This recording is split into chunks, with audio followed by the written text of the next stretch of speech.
Mmm, Latihan ya, uji coba untuk perhitungan CM. Jadi, kemarin teman-teman sewaktu kalian melakukan pertemuan ke-9, kita kan sudah mencoba untuk mendesainkan sebuah kuesioner ya, untuk mendapatkan angka kesediaan membayar seseorang, ya. Nah, hari ini kita akan mencoba mengolah data ya dari contoh yang sudah disediakan tentunya yang tadi saya kirimkan ke kalian ya, yang melalui Excel itu nanti bentuk tampilan data kalian tuh kurang lebih akan seperti itu ya. Jadi hasil inputan kalian bentuknya nanti akan dalam bentuk Excel, di mana Excel tersebut sebenarnya mendeskripsikan atau menggambarkan hasil inputan dari kuesioner yang Anda sudah tanyakan ya. Tapi sebelum nanti Anda mengolah, saya akan coba memaparkan dulu beberapa materi terkait dengan penugasan akhir ya. Jadi dalam semester ini dikarenakan juga masih online ya. Jadi penugasan field trip-nya biasanya kan kita selalu ada field trip ya. Jadi mungkin sekedar informasi untuk teman-teman, kakak-kakak kelas kalian sebelumnya, ya khususnya yang pada saat waktu itu offline, itu kita selalu mengadakan field trip, melakukan latihan pengambilan data secara langsung di lapangan. Artinya, kalian langsung berhadapan dengan responden, ya, untuk melatih kemampuan, keterampilan kalian dalam rangka bertanya mengenai nilai kesediaan membayar mereka. Salah satunya itu, lebih jauh dari itu adalah melatih diri kalian dalam, mengasah sense of researcher-nya, di mana, kita juga mengamati lingkungan, mengamati situasi di sekitar kawasan yang kita kaji atau yang kita hitung sebagai, nilai tertentu gitu ya. Kita juga berdiskusi dengan para stakeholder, para pihak yang punya kepentingan dan para pihak yang memang, mengelola, satu kawasan tertentu ya. Tapi tidak jadi masalah, nanti mungkin kalian akan bisa mendapatkan kesempatan, mengeksekusi atau melakukan kegiatan tersebut di, eee, waktu yang lain ya. Nah, hari ini kita akan, masuk dulu ya, saya akan coba memaparkan mengenai, eee apa-apa yang nanti harus kalian lakukan ya. Secara prinsip teman-teman semua, akan sama pola perlakuannya dengan tugas yang kalian lakukan di semester sebelumnya, yaitu untuk mata kuliah penilaian ekonomi sumber daya dan lingkungan, sesi 1 ya. Di pertemuan sebelumnya kan kalian juga sudah melakukan kegiatan mini riset atau kita sebut adalah, apa, eee, project based learning-nya ya. Jadi berbasis sebuah, aktivitas, penelitian ya, penelitian mini gitu ya. Nah, di dalam, pertemuan ke-10 sekarang, kita akan coba melakukan beberapa aktivitas. Yang pertama, saya akan coba memaparkan mengenai tugas akhir mata kuliah SDAL 2 ini ya. Jadi nanti, tugas ini dikerjakan secara kelompok ya. Kan kalian kemarin sudah mulai membagi ya, sudah mulai membagi, secara berkelompok gitu ya. Lalu oh iya saya lupa ada 3 kelompok lagi yang belum paparan ya, nanti kita kasih kesempatan di tempat yang lainnya. Ya hari ini saya akan coba fokuskan dulu pembelajaran kita ke materi ini. Ya. Yang kedua adalah mekanisme pengambilan dan pengumpulan data. Jadi saya akan coba jelaskan hal tersebut. Ya, yang ketiga adalah saya coba menjelaskan mengenai struktur laporannya. Jadi di dalam laporan itu akan ada apa saja ya yang perlu dicantumkan dan yang terakhir adalah nanti kita melakukan uji coba perhitungan untuk WTP ya dengan menggunakan dikotomus choice ya. Jadi datanya itu tadi sudah saya share, nanti kita sama-sama olah, ya. Nanti kita sama-sama kerjakan bersama, oke? Sampai sini mungkin ada yang mau ditanyakan terlebih dahulu atau saya lanjutkan, ya? Saya rasa saya lanjutkan dulu ya, karena belum ada materinya, ya. Nah, yang pertama adalah perlu disimak oleh teman-teman semua. Untuk tugas akhir mata kuliah ini, teman-teman diminta untuk bisa melakukan perhitungan ya atau melakukan estimasi terhadap nilai ekonomi dari layanan yang disediakan oleh ekosistem atau oleh sumber daya alam tertentu dengan menggunakan metode WTP atau WTA ya yang itu dalam teorinya CVM ya atau dengan menggunakan travel cost method ya atau TCM. Ya, jadi bisa pilih salah satu saja ya. Apakah mau CVM atau kamu TCM ya. Tugas dikerjakan secara kelompok. Oke.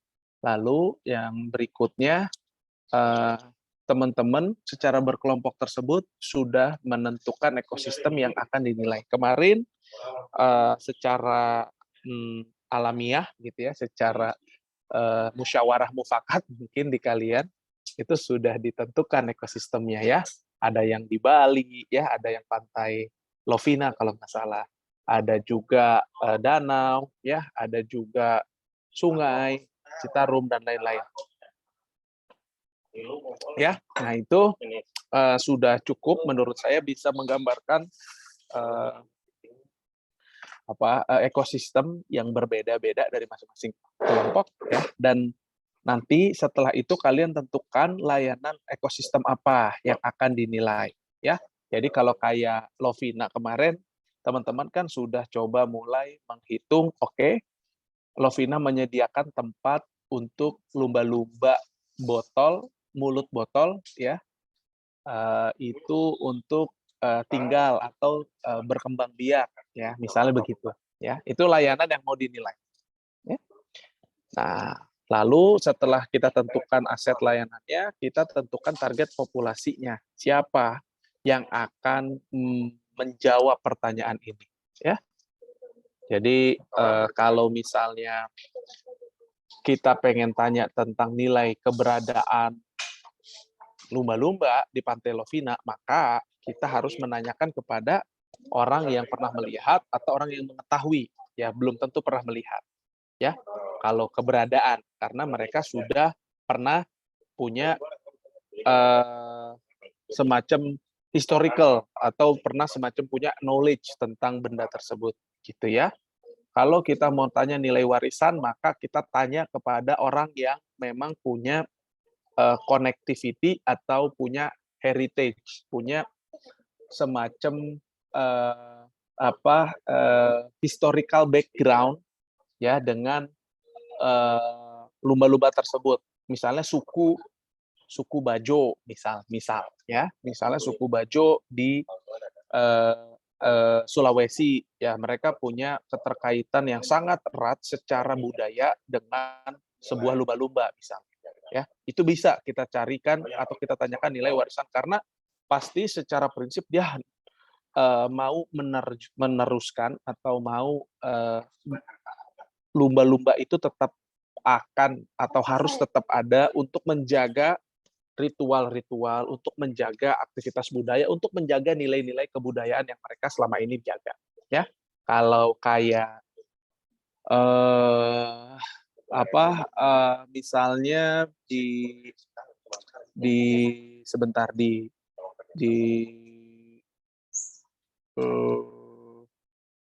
gini, misalnya pohon pinang di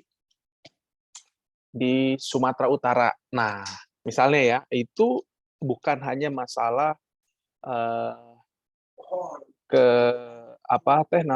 bukan sebatas hanya tanaman saja ya, bukan hanya menghasilkan biji pinangnya saja, tapi dia sudah melekat kepada aktivitas keseharian inang-inang yang ada di sana ya, ibu-ibu ya, inang-inang.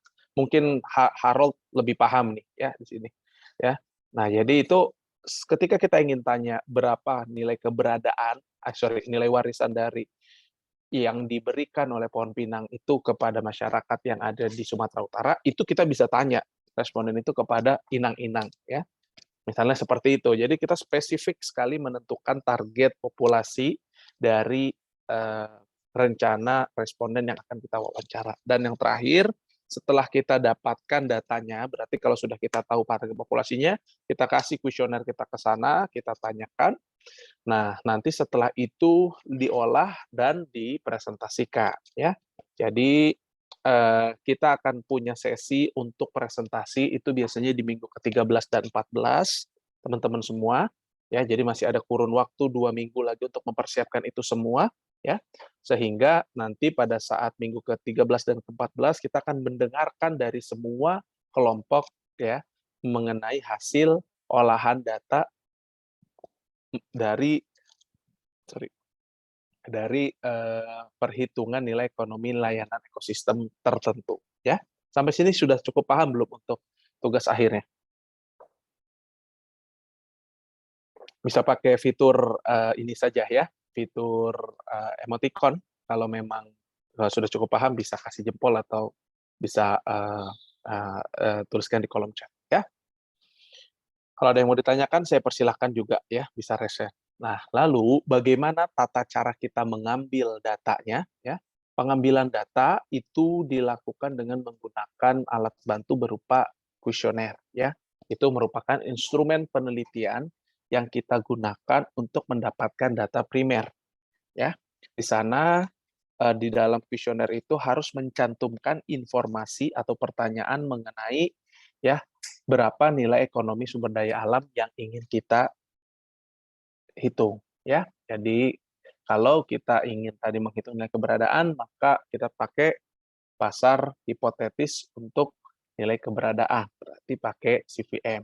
Atau kita ingin melihat nilai keindahan alam, ya, dari sebuah pantai Lovina misalnya, ya pakai TCM, silahkan, ya, pakai biaya perjalanan. Mana saja yang dipakai, mangga, ya. Gunakan pendekatan dichotomous choice untuk menanyakan nilai WTP. Jadi diharapkan di sini kalian diarahkan untuk menggunakan pendekatan dichotomous choice atau DC kita sebut biasanya, ya. DC, dichotomous choice, yes or no, ya. Nah, kenapa yes or no? Ya karena yang dilatih pada saat sekarang perhitungannya pun yes or no, ya. Jadi supaya inline dengan apa yang dilatih, ya. Tapi apakah hanya itu? Yang enggak, banyak kok metode-metode dalam mendapatkan atau mengelisitasi nilai CVM ini, ya. Lalu setelah kita menggunakan DC tadi, kita bisa melakukan penyebaran kuesioner, bisa bersifat survei langsung, ya. Artinya kalau tadi misalnya Putu atau Adit, ya, Adit ada di Lovina, tinggal di dekat situ misalnya, ya, kamu secara 10 hari berturut-turut atau 2 minggu berturut-turut ngumpulin data aja gitu, ya. Misalnya ketemu surveyor, ketemu responden, kamu wawancarai, pakai kuesionernya, isi, itu boleh. Atau kita bisa lempar kuesioner kita secara online, ya. Pakai, ya sekarang sudah sangat canggih lah, pakai Google Form atau pakai pakai Zoho atau pakai berbagai macam platform-platform yang menyediakan formulir-formulir online untuk kita manfaatkan, ya. Jadi atau bisa gabung. Boleh nggak Pak saya gabung? Boleh. Ada yang fisiknya kalian datangi, ada yang secara online kalian juga eksekusi, boleh, ya. Asalkan memang target dari responden itu jelas. Jadi kalau kita pengen melihat bagaimana travel cost method, nilai travel cost method, ya jelas yang pernah datang ke Pantai Lovina, yang pernah datang ke Bali. Jangan sampai dia sudah pernah ke Bali, belum, ya nggak bisa. Ya, dia nggak tahu nanti gitu, ya. Oke, sehingga aktivitas pemilihan responden ini sangat-sangat penting, ya kan. Kunci salah satu data kita itu bisa valid adalah kita memang tepat dalam menentukan siapa yang akan kita wawancarai, siapa yang akan kita sasar. Nah, ini jadi kelebihan jujur saja teman-teman di STAN, ya. Teman-teman di STAN kan mungkin beberapa tahun sebelumnya lebih banyak mengkonsumsi data-data sekunder, ya.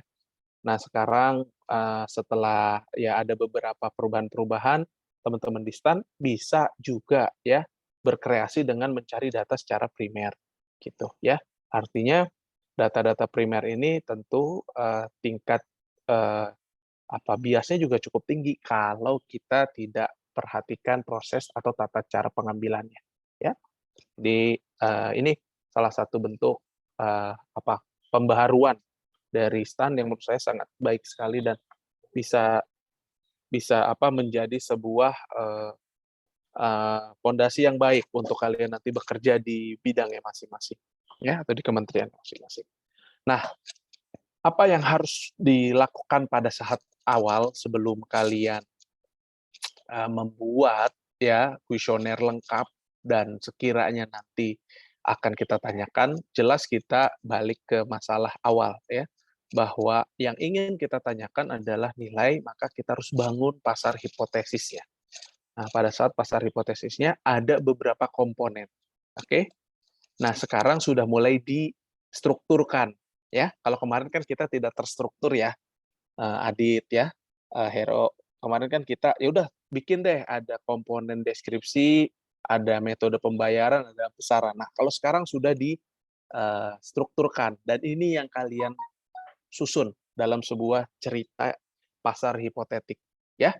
Ada komponen deskripsi, ada komponen deskripsi program atau kegiatan atau kebijakan yang akan dilakukan, dan yang kedua adalah deskripsi mengenai mekanisme pasar yang akan dikembangkan di sana, siapa lembaga atau aktor, siapa institusi yang bertanggung jawab memang memastikan layanan barang dan jasa yang kita nilai itu tetap ada. Ya, kalau kayak tadi Pantai Lovina, ya misalnya siapa otoritasnya di situ? Oh, di situ otoritasnya adalah misalnya Pol Airut, misal, ya, karena dia menjaga keamanan atau nggak mengapa atau di sana misalnya ada dinas pariwisata dan kebudayaan Kabupaten Buleleng, misal gitu ya, misalnya. Ya, jadi itu ada otoritasnya yang memang secara tupoksi memang mereka bertanggung jawab untuk memastikan layanan tersebut ada. Ya, kalau di daerah hutanan misalnya ada Balai Besar Taman Nasional, karena biasanya Taman Nasional menyediakan berbagai macam layanan sumber daya alam, ya, bukan hanya barang, ada jasa misalnya. Barang malah nggak ada, Taman Nasional nggak boleh, ya. Nah, kurang lebih begitu. Setelah kita tahu deskripsi pasarnya, kita coba mendeskripsikan juga metode pembayarannya kayak kemarin. Mau pakai apa nih? Mau pakai tambahan tarif masuk, mau pakai tambahan pajak yang dibebankan, mau pakai mekanisme baru ya, misalnya mau pakai jualan karbon, mau pakai apa terserah ya, silahkan. Nah, bahkan mungkin teman-teman bisa mencari atau membuat sebuah metode pembayaran tersendiri. Pak, pakai QRIS, wah misalnya, ya, atau diebanditkan dengan transaksi ini transaksi misalnya souvenir, ya, misal begitu, ya, silahkan. Atau ada program pohon asuh, ya. Jadi setiap orang yang datang ke sana harus terlibat dalam program pohon asuh, mereka berkontribusi membeli pohon, nanam, selesai. Itu bentuk-bentuk untuk menjaga keberadaan, kan gitu ya. Itu adalah semacam metode pembayarannya yang harus dieksekusi. Jadi dengan demikian ya semakin ke sini semakin kita paham bahwa CVM itu bukan sesuatu yang terlalu mengawang-awang, bahkan harus bisa dieksekusi dengan baik ya. Jadi kalau yang masih mengawang-awang berarti pada saat proses pembuatan CVM-nya masih belum clear metode pembayaran seperti apa yang ingin mereka laksanakan ya. Terakhir, setelah kita tahu itu semua, nilainya sudah didapatkan, maka kita membuat elisitasi nilai moneternya ya. Jadi ada dasar dalam rangka membuat sebuah bidding atau penawaran dari situ ya. Jadi kemarin kita sudah coba bahas banyak ini masalah bidding ini, apakah kita mau pakai berdasarkan cost of production-nya, atau kita mau pakai misalnya berdasarkan opportunity cost-nya, atau kita mau juga dekati dari harga barang yang serupa, mirip, ya, walaupun tidak sama, tapi relatif dekat fungsinya, gitu ya. Misalnya kalau kayak penyerapan karbon, kita mau pakai alat purifier, air purifier khusus untuk karbon, atau carbon sequestration plan gitu ya, ada alat tertentu yang dibuat gitu misalnya. Itu silakan dihitung, dibuat. Yang paling prinsip adalah kita harus bisa mengetahui satuan yang jelas dari dasar nilai yang kita tawarkan. Jadi jangan sampai kita tidak clear dalam menyampaikan berapa Bapak harus membayar per apa. Contoh misalnya untuk nilai keberadaan, ya, nilai keberadaan pohon pinang di Sumatera Utara tadi misalnya, apakah Bapak bersedia atau Bapak Ibu bersedia ikut melakukan pembayaran untuk menjamin ketersediaan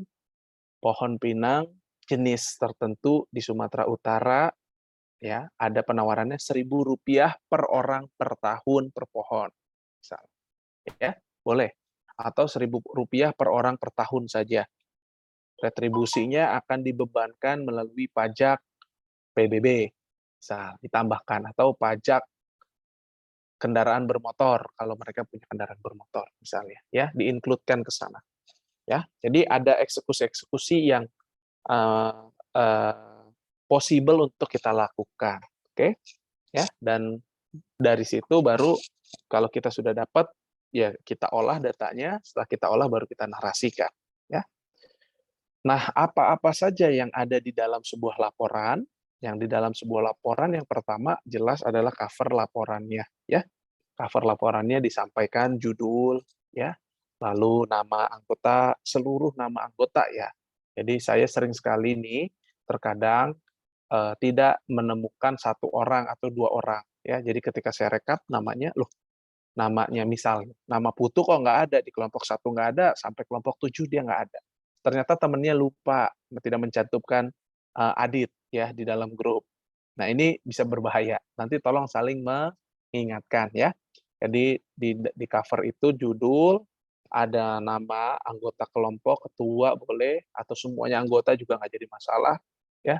Lalu ada instansi kalian dan tahunnya. Jadi kalau itu berarti kelas 607, ya, prodi penilai misalnya, program diploma 3 PKN STAN, misalnya begitu, ya.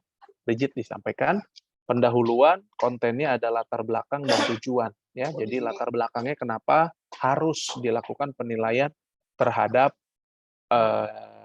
sumber daya alam tersebut. Kalau kayak tadi Pantai Lovina, kenapa sih Pantai Lovina harus kita nilai fungsi keberadaannya, misalnya. Tujuannya apa? Ya jelas untuk mengetahui nilai keberadaan dari Pantai Lovina, ya.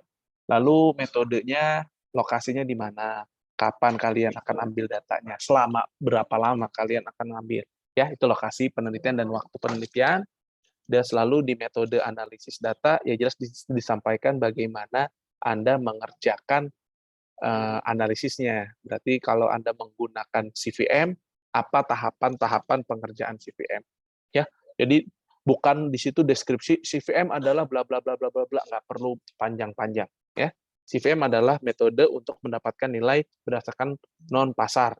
Berikut adalah tata cara pengerjaan untuk CVM. Nah, itu lebih penting di metode analisis data, ya. Oke. Lalu nomor 5, pembahasan, ya, diharapkan memang di sana ada satu deskripsi dulu mengenai daerah lokasi yang kalian kaji, ya. Lalu yang kedua adalah tahapan pengolahan datanya. Jadi kalau kayak tadi 1 tahapannya, ya, mengidentifikasi jumlah responden misalnya. Berarti kalian jelaskan di situ, jumlah responden saya sekian sekian sekian, atau kayak tadi nomor 1 adalah menentukan pasar hipotetik, ditulis pasar hipotetik yang kami gunakan adalah ini. 2, ya, misalnya mencari nilai rata-rata dari besaran nilai WTP yang sudah disampaikan oleh responden. Berarti cara mencari nilai ratanya pakai apa? Pakai nilai tengah, Pak. Silakan terus di situ. Ya, ini hasilnya. Gitu ya, terus bertahap sampai terakhir yang dijelaskan hasilnya. Jadi kalau sudah tahu ternyata nilai rata-rata WTP-nya adalah misalnya 10.000 per orang per bulan, ya. apa sih 10.000 per orang per bulan itu dicari, dibahasakan. Jadi ini adalah nilai kesediaan rata-rata dari semua orang untuk ikut berkontribusi dalam rangka bla bla bla bla bla bla untuk memastikan nilai ini dan nilai ini mencerminkan ya, mencerminkan manfaat yang diterima oleh seseorang dari keberadaan pohon pinang yang ada di Sumatera Utara tersebut. Kira-kira begitu ya. Nanti penutup ada simpulan, simpulannya apa saja berdasarkan tujuan penelitian yang Anda lakukan. Sarannya adalah untuk melengkapi hasil-hasil yang sudah kalian lakukan. Misalnya kalian bilang, oke, karena Pantai Lovina itu punya 6 nilai, tapi kami hanya 1 nilai, maka 5 sisanya diharapkan dilakukan kajian oleh pihak lain, khususnya untuk mengetahui nilai apa, dan anu, misalnya begitu. Ya. Terakhir, daftar pustaka adalah list referensi atau daftar referensi yang kalian gunakan ketika kalian menyusun dari poin nomor 3 sampai poin nomor 5. Ya. Terutama untuk latar belakang. Biasanya kita banyak menggunakan daftar pustaka, ya, termasuk daftar latar belakang dan nomor 4 ya, dan metode. Jadi latar belakang kan kalian butuh data-data awal mengenai misalnya tadi Pantai Lovina ada 100 ekor lumba-lumba berkepala botol misalnya, lumba-lumba mulut botol gitu ya. Nah, itu kan sumbernya kita tahu, oh dari siapa, dari Kementerian Kelautan dan Perikanan. Nah, misalnya gitu. Ini adalah bentuk laporan. Jadi pertama bentuk laporannya dulu, setelah ada laporannya teman-teman buat paparannya. Jadi yang disampaikan kepada kita nanti di pertemuan 13-14 itu adalah paparannya ini ya. Jadi PPT-nya. Kalau laporannya disubmit saja nanti kita untuk membaca secara detail ya. Di paparan ini ya kita tampilkan kurang lebih 15 menit untuk setiap kelompok. Konten yang dipaparkan adalah mengenai materi yang ada di dalam laporannya itu sendiri ya. Jadi ya mulai tadi latar belakang, lalu metodologi, lalu hasil, simpulan saran ya. Oke. Itu yang ditampilkan dan nanti teman-teman diberi kebebasan bentuk paparannya bebas mau pakai, Pak saya biasanya bikinnya pakai video, mangga. Pak saya bisanya pakai animasi, mangga. Pak saya pengennya dibikin semacam storyboard, mangga. Pak saya mau bikin lukisan, mangga, terserah. Yang penting ini paparan nanti akan ditampilkan 15 menit. Ya, didisplaykan kepada kita. Ya, kalau Pak saya mah pakai PPT aja, mangga. Ya. Saya berikan keleluasaan untuk kalian. Oke. Ya, nanti setelah kalian melakukan pemaparan selama 15 menit, kita akan ada yang disebut feedback ya. Kita akan kasih umpan balik dari setiap kelompok ya, sorry. Bukan setiap kelompok, dari kelompok yang ditunjuk pembahas. Jadi contoh kelompok 1 akan dibahas oleh kelompok 2, kelompok 2 dibahas oleh kelompok 3, kelompok 3 seterusnya sampai balik lagi ya. Untuk apa? Untuk melatih kita menanggapi hasil yang sudah ditampilkan oleh teman-teman, melatih rasa curiosity dan melatih keberanian kita untuk bertanya. Kemampuan kita untuk lebih cepat menganalisa dan mengkritisi sesuatu, ya. Itu fungsinya, ya. Jadi kita jangan sampai antipati, "Ah, ngapain sih kita disuruh-suruh bahas nih? Ada-ada aja." Enggak, ya. Kita punya tujuan dalam rangka memberikan ruang ke kalian berlatih hal ini ya, karena kemampuan untuk mengkritisi sesuatu, kemampuan untuk bertanya, keberanian untuk menyampaikan pendapat itu perlu dilatih, sama halnya seperti kalian berenang, naik motor, sepeda, ya main bola, sama semuanya perlu dilatih ya. Nggak tiba-tiba jago gitu, nggak ada ya. Oke, nanti setelah umpan balik dari kelompok, dosen pun akan memberikan umpan balik. Saya pun akan memberikan respon, tanggapan, feedback kepada hasil yang ditampilkan ya. Setelah itu, masukan saran ya, tolong diperbaiki dan akan menjadi sumber perbaikan dari laporannya. Jadi laporannya tidak disubmit terlebih dahulu. Laporan yang disubmit adalah yang final saja, yang sudah diberikan masukan dari setiap kelompok. Ya, oke, sampai sini paham?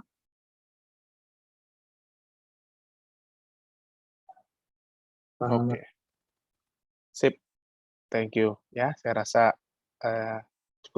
cukup jelas ya. Nah, ini kemarin kita sudah bahas ya. Saya tidak perlu banyak lagi. Ini tugas akhir itu sudah cukup sampai situ. Ini pertemuan ke-14 kita akan tutup 13, 14 kita akan berikan keleluasan untuk kalian presentasi. Jadi nanti akan diberikan ruang mungkin setelah minggu ke-14 untuk submit final report-nya ya. Oke, ini CVM kemarin kita sudah banyak bahas, ini juga kita sudah bahas ya. Saya tidak akan panjang lebar lagi. Oke, yang akan kita sekarang manfaatkan adalah dichotomous choice ini ya. Jadi yang kita akan coba hitung sebenarnya adalah hasil kuesioner dengan menggunakan dichotomous choice ini ya, yang warna ungu. Oke. Jadi saya akan masuk ke materinya. Saya sih berharap teman-teman coba membuka ya. Salah satu berkenan untuk membuka bahan materi yang saya berikan dari Excel-nya. Siapa yang mau share screen? Jadi nanti saya pandu dari sini. Kita kerjakan sama-sama, tapi saya pandu ya, supaya teman-teman terbayang proses pengerjaannya. Jadi kurang lebih teknisnya seperti ini teman-teman. Misalnya ya, misalnya Adit bantu mempresentkan halamannya, ya. Misalnya Adit, ya, kamu tampilkan, yang lain mengerjakan juga di komputernya masing-masing. Ya, harapan saya apa? Harapan saya kalian melatih juga mengerjakan. Nanti saya akan pandu tata cara pengerjaannya. Contoh, Dit, yang pertama kita cari dulu atau kita short dulu berdasarkan nilai bidding. Ya, berarti nanti Adit short. Nanti yang lain ikutin, gitu ya. Supaya kita dalam kesempatan pertemuan ini kita semuanya mengerjakan. Oke? Ya. Paham ya? Sip, sudah terima semua materinya hari ini? Sudah kan ya? Sudah, Pak. Ya, Pak. Siap. Kalau seperti itu berarti langsung saja ya kita akan masuk ke latihan di kelas ya, namanya latihan di kelas. Ya saya akan beri keleluasan untuk kalian melakukan atau mengeksekusi latihan ini ya. Silahkan dibuka siapa yang mau share screen atau menjadi volunteer untuk share screen, membuka Excel-nya. Saya boleh, Pak. Boleh banget. Makasih, Ero. Ini presensi masuk semua ya? Saya lupa lagi. Berapa orang nih? Oh, udah masuk semua deh ya. Bentar saya eksekusi dulu ini presensinya ya. Oh, ini masih banyak yang nggak hadir nih. Di presensi saya isi hadir semua ya. Oke. Oke. Sip.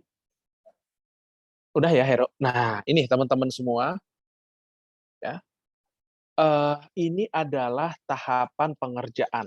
Jadi nanti teman-teman semua pun diharapkan melakukan pengolahan data dengan menggunakan CVM ini pakai tata cara ini ya. Jadi yang pertama bisa dilihat original datanya dulu deh. Ya. Kita akan melakukan yang kita sebut dengan shortasi data ya. Jadi kita akan coba kelompokkan ya. Ini kan mereka kan ditampilkannya dalam bentuk yang sebentar ya. Ini masih acak-acakan ya nggak sih? Ya.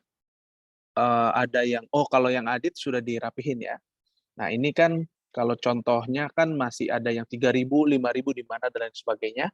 Kita harus sortasi dulu dia menjadi sebuah kelompok berdasarkan nomor urutnya ya. Jadi sudah bisa semua lah ya, saya rasa ya. Gampang kok tata caranya, kita short saja itu, di blok saja di kolom nomor 2, baris ya, baris nomor 2. Ya, lalu kita pilih find and select gitu ya. Nanti di situ ada, nah itu di blok, nomor 2-nya di blok, itu kolom B, baris nomor 2-nya coba. Baris nomor 2 bisa di blok ya. Ini andai kata belum ada tampilan ke bawah itu tuh ya, di blok baris 2, sorry Dit.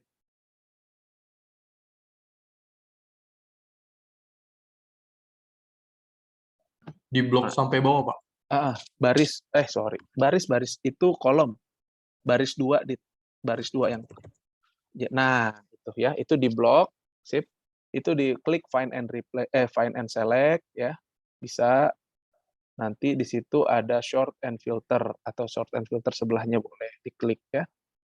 Tuh sebelahnya tuh short and filter. Sorry. Nah, itu short and filter, di filter ya. Jadi kita akan kalau pengen memunculkan tombol-tombol yang list ke bawah itu, kita bisa menggunakan itu ya. Lalu setelah itu baru kita buat mereka berdasarkan urutan.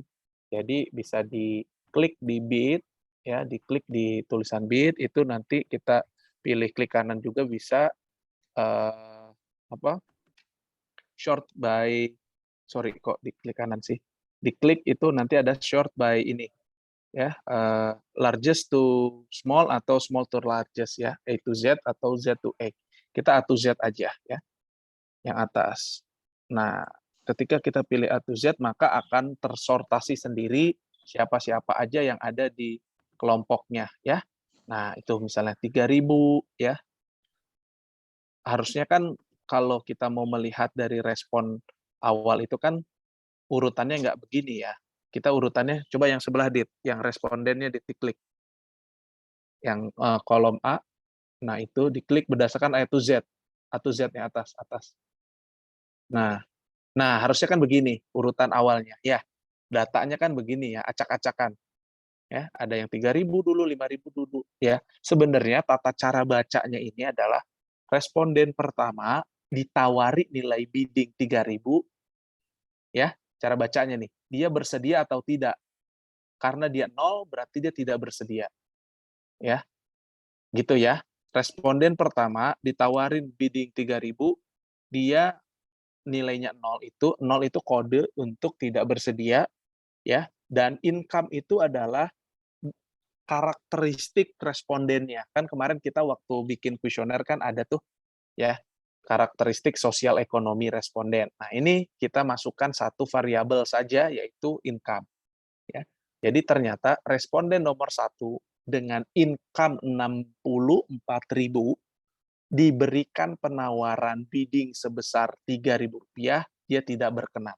Dia tidak mau membayar. Gitu ya cara bacanya. Ya. Oke, sip. Berarti sekarang Dit lagi, sorry. Hero di apa? Tolong di short lagi Her di yang B-nya. Nah, itu. Ya, A to Z. Sip. Dah. Oke. Nah, ini adalah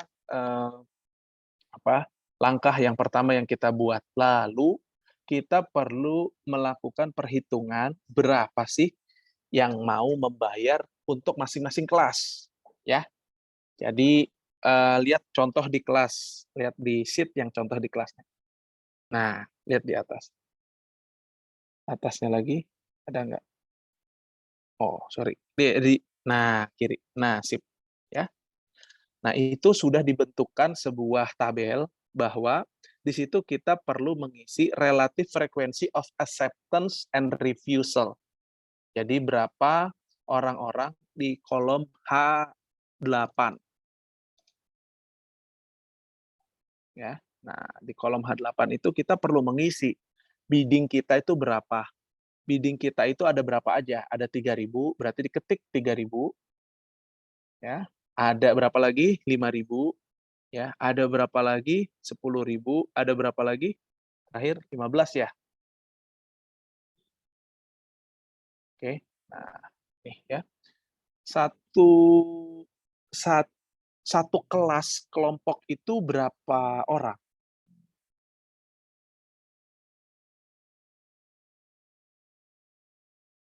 Ada berapa itu? 15 ya.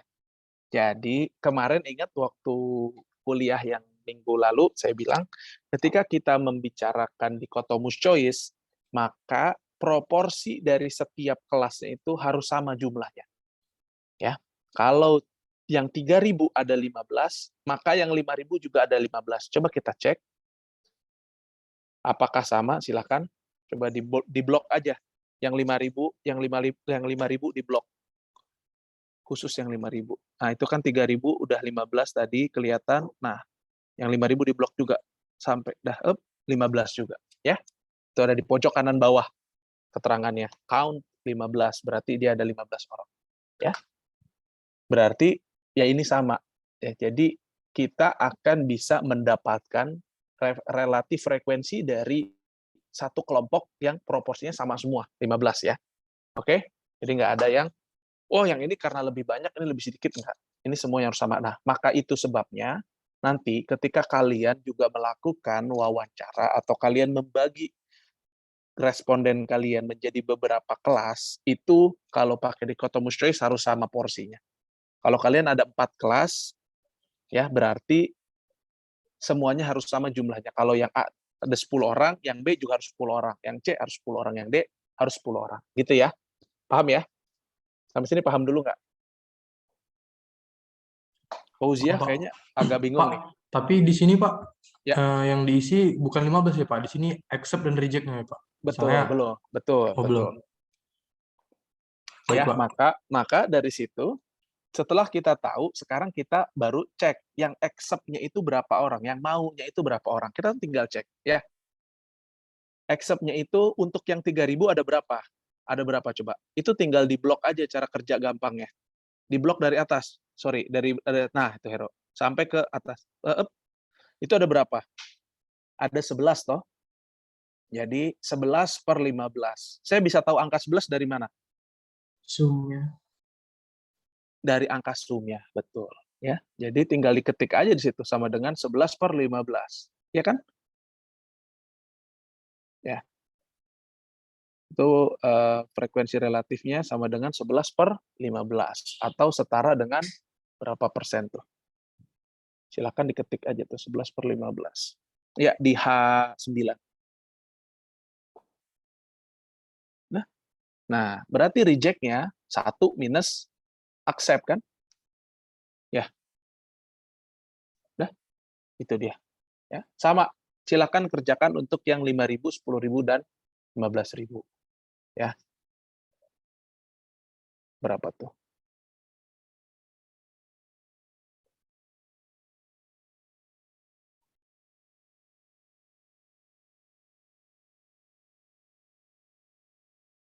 Sudah ada clue-nya sih, udah diisi tuh di bawah sebelumnya.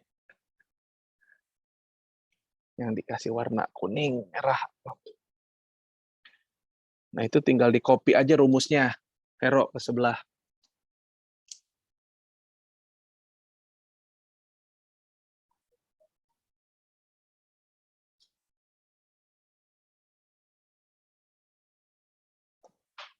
Oh, bukan, yang bawah. Yang di-copy yang bawah. Kalau yang atas tidak bisa di-copy. Nah.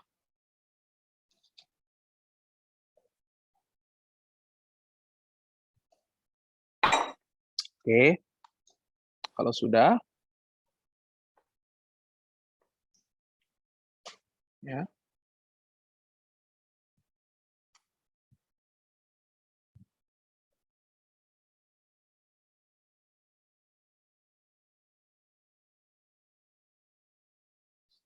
Sudah ya. Nah, oke. Barulah nanti kita bisa coba lihat pola dari frekuensi relatifnya, ya. Jadi kalau di dalam apa grafik ini bentuknya seperti apa sih? Silahkan kalian coba blok dulu ya. H9 H9 H10 di blok sampai K9 K10. Hotel sorry. Hotel itu boleh semua di blok sampai bawah. Sampai ke H. Dari H sampai K. Ya, semua. kita mau bentukkan dia menjadi sebuah grafik. Jadi dilihat ininya insert yang bentuknya grafik ya. Insert. Nah, itu coba ditampilkan dalam bentuk grafik. Ya, coba lihat. Sip. Bisa nggak? Coba lihat dulu, ada kayaknya yang oke. Ya, klik itu tadi line. Nah, sip. Nanti kita perbaiki coba ya. Coba di itu dilihat select datanya tuh di taskbar di atas. Nah, itu ada select data di sebelah change type kanan lagi di atas kolom N. Nah, itu. Kita lihat ya siapa yang menjadi variabel. Nah, itu kan seriesnya ada 3 ya, padahal kan kita cuma butuh 2 ya, berarti 1 lagi di delete. Coba kita lihat, diklik seri 1 edit coba. Nah, itu dilihat aja series 3 siapa sih? Series 3 itu HK 10 sampai dia yang bawah. Yang bawah nggak apa-apa. Kalau yang bawah itu yang reject, kasih nama tuh. HK 10 sampai K10 itu reject bukan? Yang reject ya? Kasih Iya, nama. Pak. Ya, dikasih nama, bisa dikasih nama reject atau diklik saja kolom G10. Bisa kok. Di kolom G10. Nah, itu klik. Dah, oke. Nah, terus oke. Nah, itu yang series 1 kayaknya yang harus di-delete coba. Series 1-nya di-delete. Series 1 itu apa sih? Coba dibuka dulu, maaf.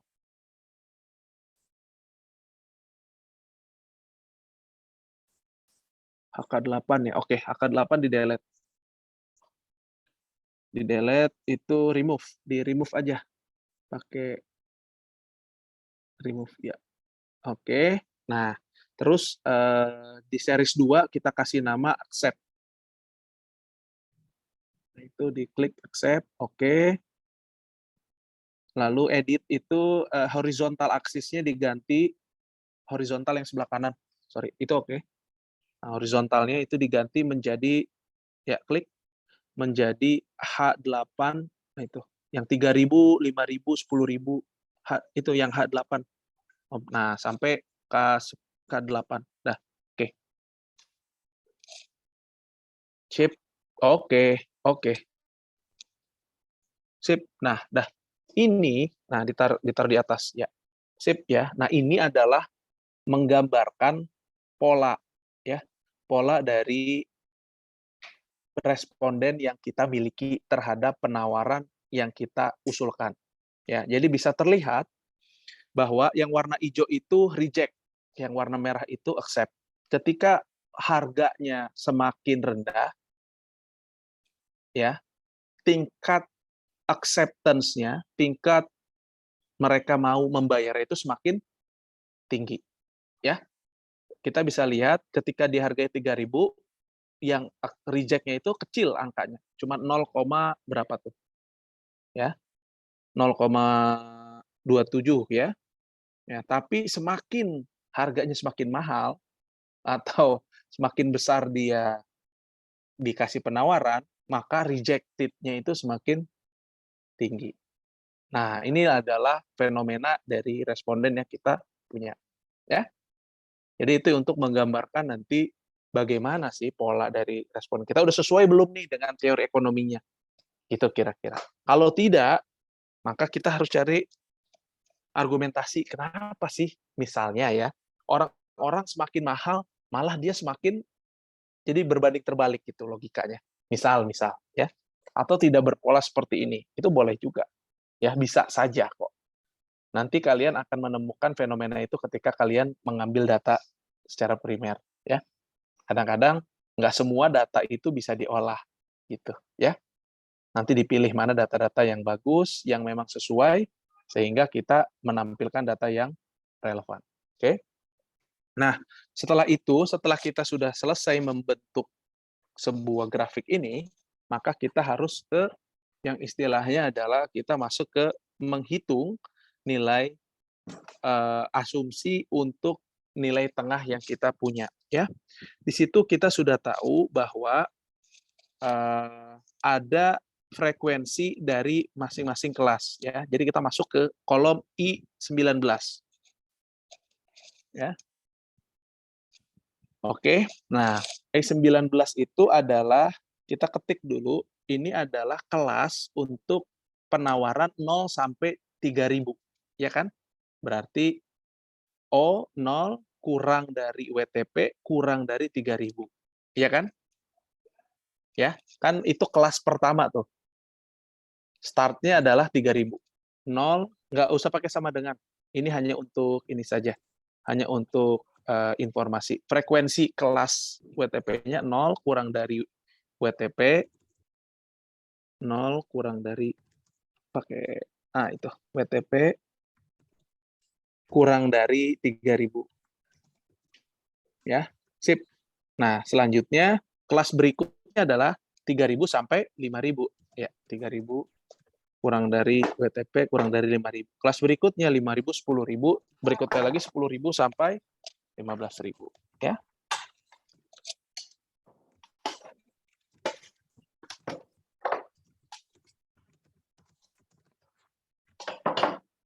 Oke.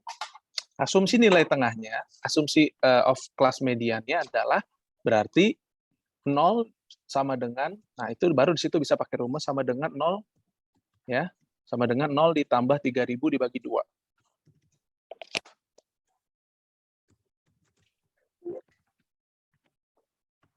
Ya nggak?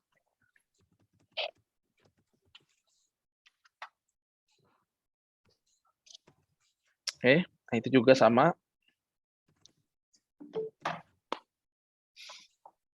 Tambah 5.000 bagi 2, ya.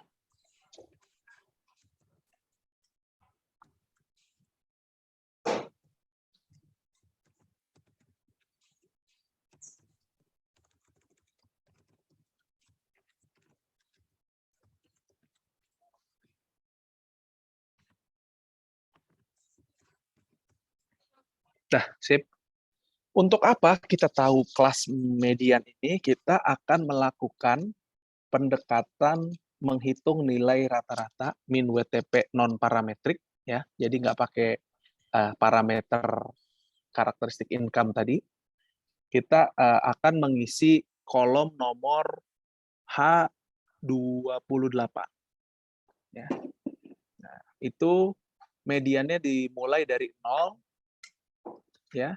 Pasti harus ada nolnya, 1.500, ya itu yang tadi dikerjakan 4.000, 7.500 dan berapa tuh? 12.500, ya. Oke. Nah, ini sekarang kita pengen tahu ketika kumulasi frekuensinya 0 berapa yang nerima, ya 0 ya di situ. Nah, itu enggak diisi. Yang 1.500 berapa yang mau tadi? 0,73 ya. Nah, itu Berarti kan ini Pak ya? ya, ya betul yang itu. Ya. Itu kan mediannya 1.500, tapi sebenarnya bid mereka kan 3.000 ya. Yang tadi itu. Jadi kelas 3.000 itu, nah itu di copy aja yang nasib. Terus sampai ujung. Oke. Nah, sekarang baru kita isi yang warna ungu tuh. H30. Nah, H30 adalah sebenarnya perkalian antara median WTP dengan frekuensinya. Ya. Nah, itu di copy ke sebelah. Sip. Oke, sehingga ketika kita tahu non parametrik untuk semua kelas total di L31, ya. Nah, sama dengan penjumlahan dari H30 sampai K30 sampai L30 sebenarnya. Nah, itu yang bawah, yang median. Median WTP kali frekuensi. Bawah lagi. Ya, itu. Ya, summarize dari sampai ujung. Ya, sip. Nah, ini adalah nilai rata-rata untuk responden, seluruh responden kita ya. Baik yang 3.000, 10.000, berapa tuh? 3.000, berapa sih tadi? 3.000, 5.000, 10.000, dan 15.000. Jadi kalau kita rata-rata, ternyata min WTP-nya adalah sebesar Rp6.000. Cukup nggak sampai sini? Cukup ya, kalau kalian mau hanya menggunakan nilai min WTP berdasarkan non-parametrik. Ada juga cara mendapatkan min WTP dengan cara yang lain, yaitu dengan menggunakan pendekatan yang kita sebut namanya dengan KMT, ya, nomor 2 tuh. Nah, pendekatan perhitungan tipe 2 ya, dengan teknik KMT ya. Jadi di sini kita hanya melihat berapa orang yang bersedia membayar ya, menghitung berdasarkan frekuensi kumulatif responden yang menjawab iya ya. Biddingnya sama ya, ditulis saja 0, 3.000, 5.000, 10.000 sama 15.000. Karena ini yang ditanya bukan min, median WTP, tapi yang ditanya adalah bid ya. Oke. Kumulatif yang bersedia membayar itu kan sudah kita ketahui di atas tuh tadi. Ya, itu di copy. Sip. Bukan yang 0. Sorry. Itu kalau yang 0 aja. Yang 3.000 yang 0,73. Ya. Ya, di copy. Sip. Dah. Ya, setelah itu lihat ada persamaan frekuensi J itu sama dengan Fj dikurang Fj plus 1. Jadi artinya ya, di situ kita bisa dapatkan di kolom I38 ya. I38 itu sama dengan I37 dikurangi J37 ya. Jadi kita mau melihat akibat adanya penambahan, selisih ya. Selisih kalau kelas WTP-nya itu ditambah dari 3.000 jadi 5.000, maka selisihnya ada 0,13% ya, yang hilang, yang berkurang gitu. Terus di copy ke sebelahnya rumusnya sampai di ujung. Nah, lalu kita kalikan bidding-nya dengan frekuensi FJ-nya. Ya. Oke. Berarti sama dengan ya dikali 3.000. Oke. Sip. Oke. Nah, itu di copy ke sebelah. Sip. Dah. Setelah itu kita hitung min WTP non parametrik untuk semua sama fungsinya seperti yang tadi atas. Sum jumlah. Dari paling atas, Pak? Dari bawah, dari yang warna ungu, biru saja. Apa abu-abu. Nah, itu. Sampai ujung. Dah, berapa itu? 5.067 ya. Berbeda karena metode menggunakannya berbeda. Proses perhitungannya juga berbeda ya. Mencari nilai rata-ratanya juga berbeda. Sehingga ini yang kadang-kadang kita di lapangan malah berdebat. Padahal cara menghitungnya aja udah berbeda ya. Jadi kenapa kita harus clear sekali menjelaskan metode yang kita gunakan. Karena dengan data yang sama saja, dengan melakukan perhitungan nilai min WTP-nya berbeda, metodenya, maka akan menghasilkan nilai yang berbeda. Ini datanya kan semua sama, ya, nggak ada yang kita utak-atik ya. Cuman membedakan adalah metode perhitungan nilai min WTP-nya. Satu lagi kita coba untuk yang ketiga, tipe 2 dengan menggunakan teknik Turnbull, ya, tinggal di copy lagi sama itu. Ya, kita akan melihat apakah ini hasilnya berbeda atau tidak. Ya. Oke. Kalau yang Turnbull itu responden yang menjawab tidak yang dilihat. Ya. Jadi kalau tadi kan kita yang iya, sekarang yang tidak tinggal di. Sorry, itu tidaknya dikesampingin. Itunya 0,27-nya ditaruhnya di bawah 3.000. Hero.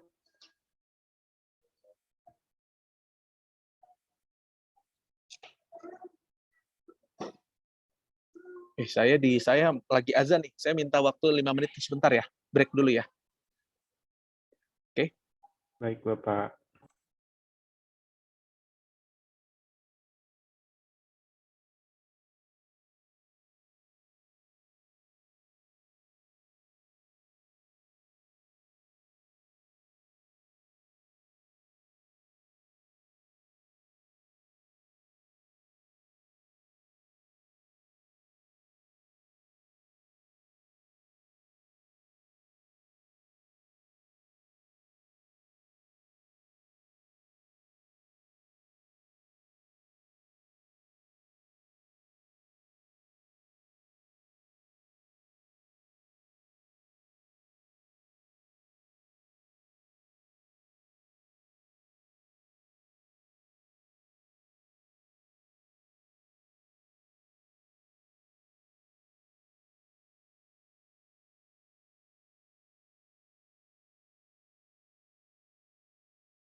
Oke, baik ya.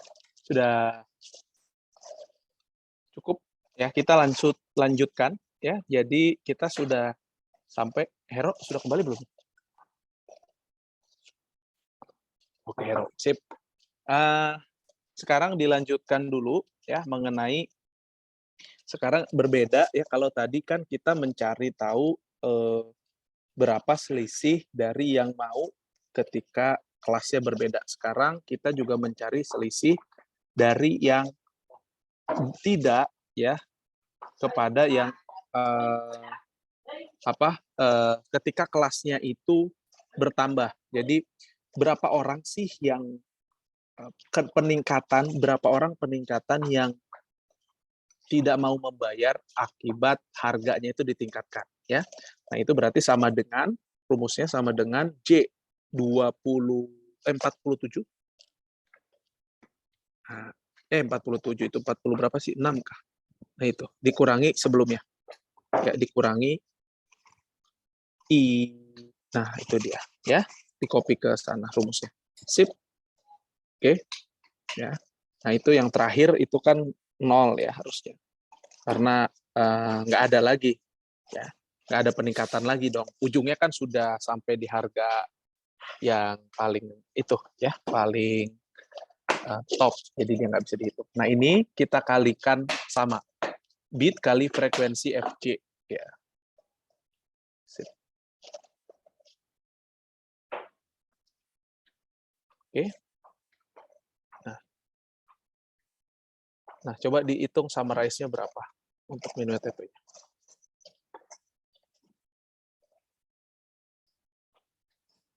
Sip, ya, sama ya. Jadi baik dengan menggunakan KMT maupun Turnbull, hasilnya harusnya sama. Ya. Jadi angkanya adalah rata-ratanya Rp5.067.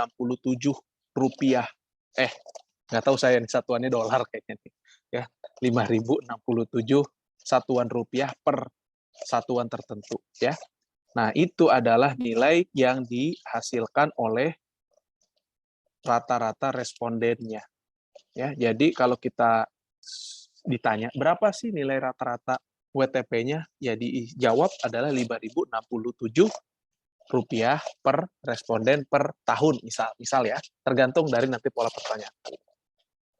Oke, nah ini adalah cara menghitung nilai rata-rata WTP dengan skema non-parametrik, artinya tidak menggunakan pendekatan persamaan yang memanfaatkan karakteristik atau variabel tertentu. Ya, bagaimana? Kan kita tadi punya informasi di kolom D itu ada income, ya. Betul ya, ada kolom income di atas. Coba lihat. Nah, nih bagaimana income ini kalau kita gunakan sebagai salah satu pendekatan yang kita hitung untuk mengetahui nilai rata-ratanya dengan pendekatan parametrik. Artinya kita menggunakan persamaan. Ya.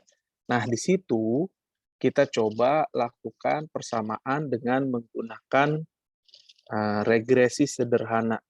Ya.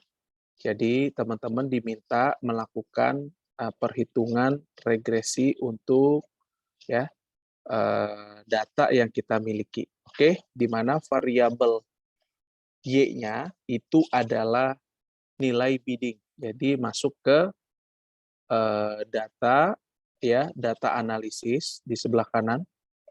Klik ya. Lalu kita masuk ke regression. Oke, diklik, oke. Input Y itu adalah variabel yang bersifat tetap, yaitu nilai bidding. Berarti nilai biddingnya yang di sebelah kiri, yang paling kiri datanya. Ada di kolom apa tuh? Kolom B. Ya, kolom B. Nah, mulai dari nomor 1 sampai bawah. Sampai paling bawah. Oke, sip. Nilai variabel X-nya adalah itu kesediaan membayar dan ya dan income. Oke. Ke bawah. Sip. Hati-hati sampai rata ya. Oke. Beres. Lalu wah, oke ya, itu muncul hasilnya ya. Di situ kita bisa lihat bahwa ada hasil sebesar koefisien X dan koefisien Y. Koefisien X1 dan koefisien income-nya ya. Kita bisa lihat bahwa berapa ini untuk yang sebenarnya untuk yang tahap 2 nih ya. Tahap 1 harusnya kita tadi coba tanpa dulu income ya, nggak apa-apa. Sama aja ya. Kita pengerjaannya dari yang bawah dulu berarti ya. Kita harus mengetahui berapa alfa satunya ya. Oke. Itu alfa 1 adalah intercept, silahkan di copy saja ya.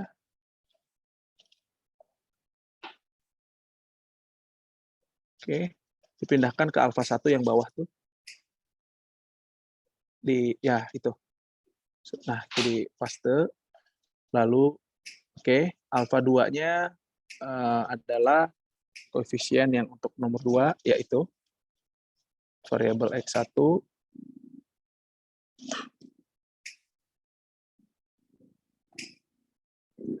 Oke, X2-nya ya. Nah, itu sekarang kita cari tahu ya. Ini karena harus bentuknya mutlak, jadi dia ada persamaan minus di depan ya. Minus alfa per alfa 2 ya, berarti alfa 1 per alfa 2 ya.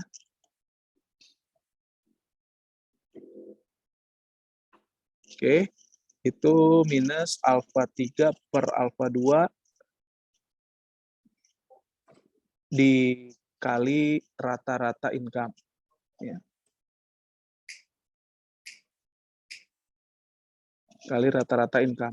Rata-rata income-nya itu kita harus cari di, nah itu di bawah, udah diisiin sih itu sebenarnya. Masukin di sini, Pak. Iya, dikali, langsung dikali. Di bawah, di atasnya, di rumusnya langsung dikali aja. Nah, itu, yang bawah. Itu kan yang bawah itu. Nah, itu. Tutup kurung ya.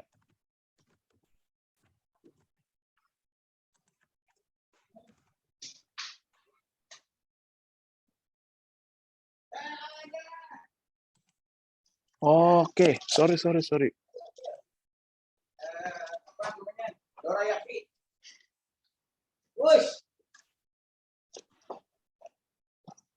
Tar, ngajar heula.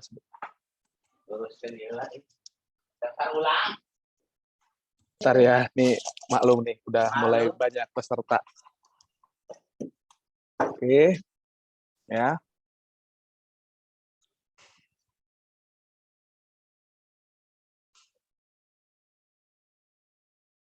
Sepertinya sedikit ada kesalahan tadi ya. Coba lihat di X1-nya dulu. Coba, sorry. Di regresinya.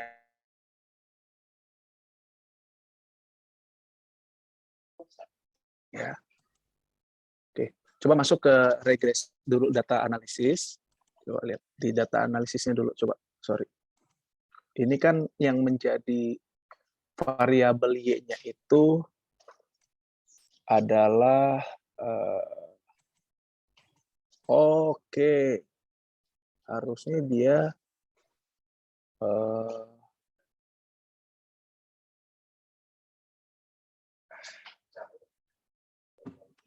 keempat. Oke. Coba sebentar ya. Variabel Y-nya adalah besaran hal yang mempengaruhi besaran. Oh, Ini tadi, sorry. ini Y, Pak ya? Salah ya Iya, tadi saya, Pak. iya. Coba Y-nya coba ini nggak apa-apa, nanti kita bisa run ulang kok. Nah, itu coba dihapus dulu ya, kesediaan. Nah, itu dia. Ya, coba. Sorry, itu jangan dua-duanya, itu Y-nya cuma satu. Cuman ya atau tidaknya, BTP-nya. Nah, itu. Makanya kok agak aneh tadi hasilnya itu. Oke.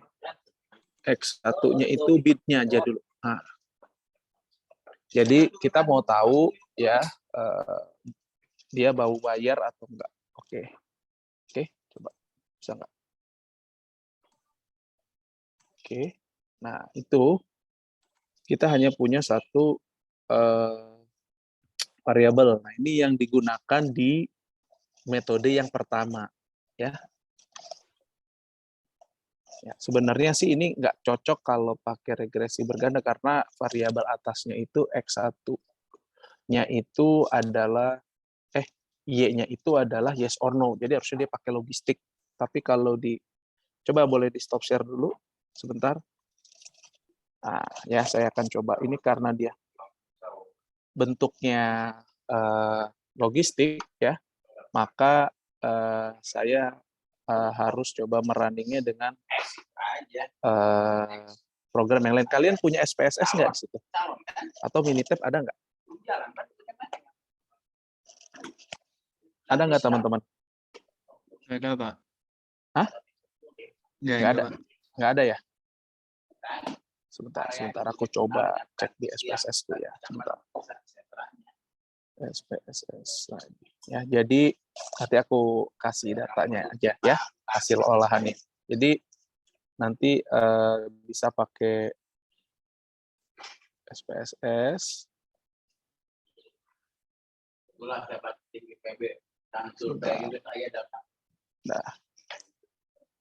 Oke, nah, ini sebentar saya lagi ngebuka dulu. Oke. Ini ya. Sorry.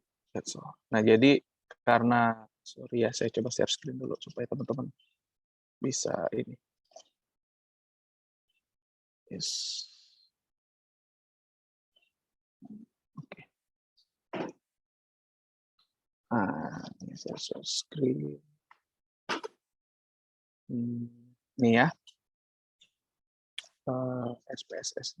Nah ini ya, jadi karena tadi bentuk datanya kita variabel y-nya itu dikotomus, yes or no, maka kita perlu memindahkan terlebih dahulu, ya, memindahkan terlebih dahulu datanya. Ini terlihat ya, pola pergerakan kerjaan saya ya. Tidak, Pak. Oke. Nah di sini ya, jadi kita harus ganti dulu bit, di sini WTP ya, di sini adalah income ya. Nah ini jadi data ini kan kita sudah pindahkan ya, data dari Excel kita pindahkan ke SPSS namanya. Nanti di sini baru kita analyze regression, ada namanya binary logistik ya, karena binary logistik ini dimanfaatkan untuk mengolah data ya yang bersifat dependent, itu variabel y yang bersifat tadi WTP ya, bersifat tadi yes or no. WTP kita kan ya atau tidak ya, mau bayar atau tidak, yes or no, maka masuk ke situ dan ininya kita akan coba dulu bid ya. Jadi ini kita okekan ya. Nah, nanti akan ada muncul hasil seperti ini. Yang kita pakai adalah satuan ininya, ya. Silakan nanti ini bisa di-copy kok. Ya, ini bisa diklik 2 kali, terus di-copy bitnya. Ya. Saya akan kopikan ke sini. Saya akan kopikan ke sini. Nanti teman-teman catat ya. Bitnya itu itu tadi, ini adalah koefisien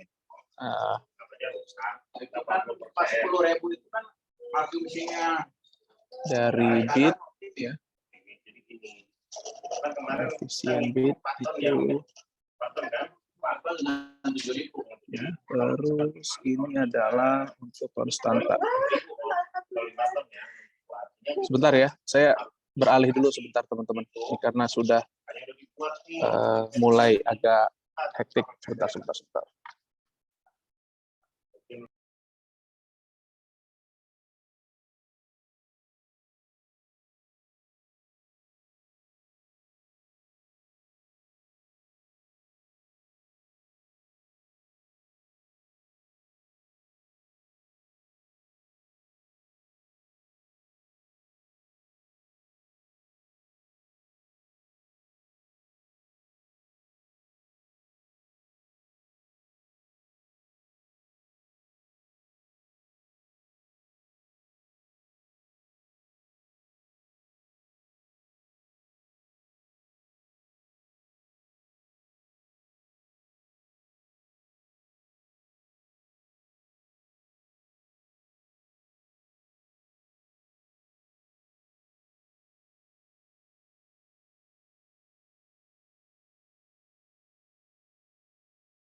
Sorry, saya harus beralih ke ruang lain dulu ya. Nah, jadi udah cukup terdengar ya. Jadi tadi kan saya sudah sampai di sini ya. Sudah sampai di sini ya. Kita sudah berhasil melakukan pengolahan namanya regresi logistik. Kenapa harus logistik? Karena dia yes or no. Jadi karena dia dikotomus choice 1 dan 0 yang menjadi variabel y-nya, maka kita harus mengolahnya dengan regresi logistik, bukan pakai regresi berganda biasa ya. Nah, sekarang kita sudah tahu, kita sudah mendapatkan yang kita sebut dengan koefisien bitnya. Koefisien bit itu adalah koefisien X1, atau kalau di sini disebutnya koefisien apa ya? Alfa ya. Alfa, Nah, nih ya. Nih, ya ini kita, ya. Saya coba paste teks. Ini dia. Ya, angkanya seperti ini. Ini kok nggak kelihatan ya. Banyak banget angkanya. Number kali harusnya nih. Number. Oke. Saya Nah ini, angkanya ini. Ya, ini coef bit, ini adalah koefisien alfa. Coef alfa. Ya. Nah, ini kita pindahkan, berarti alfa satunya itu sama dengan ini, 2,14 bla bla bla bla bla, ya. Koefisien bitnya adalah 0 minus 0,00033 berapa nih? Saya kecilin aja deh. Gini aja deh kali ya.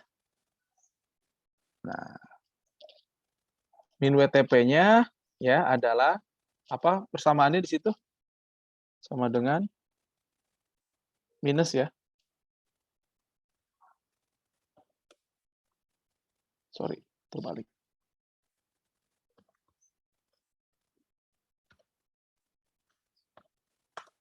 Nih, ya. Hasilnya adalah persamaannya 6.447 atau 6.448. Berbeda nggak dengan yang tadi? Berbeda lagi. Ya, yang tadi kan pertama 6.000, yang kedua 5.067, ya kalau tidak salah ya. Kalau yang ketiga itu adalah 6.448. Ini semua datanya sama gitu. Ini semua hasilnya berbeda dengan tata cara mencari nilai min WTP-nya berbeda. Kalau di sini kan sama dengan minus ya rumusnya alfa per ini nggak ada, saya kasih gini. Minus alfa 1 per alfa 2 ya. Gitu. Ya, ini adalah persamaannya. Nah, sekarang kita mau ngecek lagi, cross check mana apakah kalau kita gunakan bidding nilai bid ini dan kita memasukkan karakteristik responden berupa income, apakah hasilnya akan berbeda atau enggak? Ya, kita masuk lagi ke yang kita sebut dengan lembar kerja ini, lembar kerja di SPSS. Ya, di SPSS masuk ke analyze, ya, regression, kita masuk ke binary logistik. Di sini kita tinggal tambahkan income menjadi variabel independen. Kalau tadi kan hanya satu ya. Kalau tadi hanya nilai penawarannya saja. Sekarang kita berikan karakteristik baru di dalam variabelnya. Jadi variabelnya ada dua. Ya, yang menentukan nilai apakah dia mau membayar atau tidak itu besaran bidnya. Yang kedua adalah income dari respondennya. Ya. Sekarang kita running ulang. Ketika kita running, kita akan dapatkan lagi hasilnya, yaitu di bawah. Ya. Jadi teman-teman semua mungkin sudah mulai akan terbiasa nanti kalau kita mencari perhitungannya ini dengan menggunakan software SPSS. Sini startnya kita tinggal klik saja di sini startnya. Ya ini berarti pengerjaan yang kedua. Kita lihat di kolom paling bawah ini ya. Nilai bid, income dan konstanta ya. Jadi konstanta itu alfa 1 ya, bid itu alfa 2, income itu alfa 3. Kita tinggal copy saja ini. Ya. Nah, ini kita copy nilai konstantanya ke ini ya. Alfa 1. Oke. Alfa 2 itu adalah ini nilai bit ya. Kita tinggal copy ya. Alfa 3 kita tinggal copy lagi. Cara copy-nya gampang. Kita masuk ke dalam sini, diklik 2 kali, nanti dia muncul angka yang panjang ya. Nanti kita Ctrl C, tinggal kita Ctrl V ke sini ya. Dah. Nah, ini sekarang kita harus hitung berdasarkan fungsinya ya. Oke. Tuh dibagi ini sama dengan minus ini dikali ya alfa 3 dibagi alfa 2. Oke. Tutup kurung dikali rata-rata dari income. Rata-rata income-nya berapa di bawah ada 73.000. Oke. Sip, kita sudah ketemu angkanya ya. Min WTP ini sama dengan ini sebenarnya ditambah. Ini kalau dikurang, ini angkanya besar. Ini ditambah karena yang atas itu minus. Nah, ya, hasilnya sekian. Ya, 6.441 perak.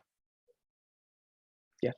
Jadi angka ini ya adalah angka min WTP apabila kita dalam rangka mendapatkan nilai rata-rata WTP-nya mengincludekan atau menyertakan karakteristik responden berupa demografi. Ini disebut pendekatannya metode parametrik plus demografik karakteristik sebenarnya.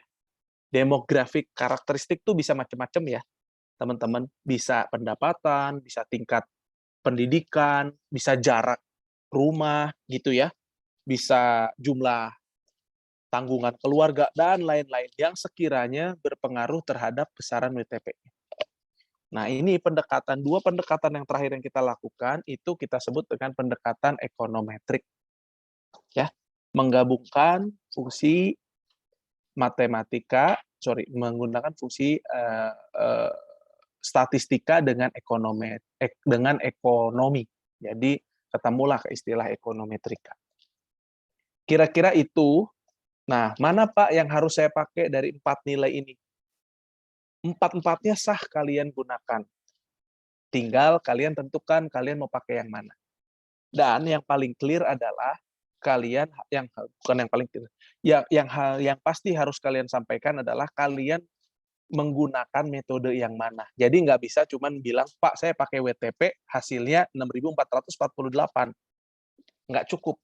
Jadi kita bilang, Pak, saya pakai WTP dengan menggunakan pendekatan metode parametrik ya dengan variabel pendapatan diinkludkan dalam fungsinya sehingga saya mendapatkan rata-rata nilai WTP-nya adalah 6.441. Terus ada yang angkat tangan, Pak, saya menghitung cuman angkanya 5.067.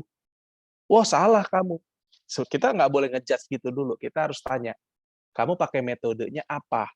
Oh, saya cuma pakai metode KMT Turnbull, Pak. Ya, mungkin kita harus cek dulu kalau pakai KMT Turnbull berapa.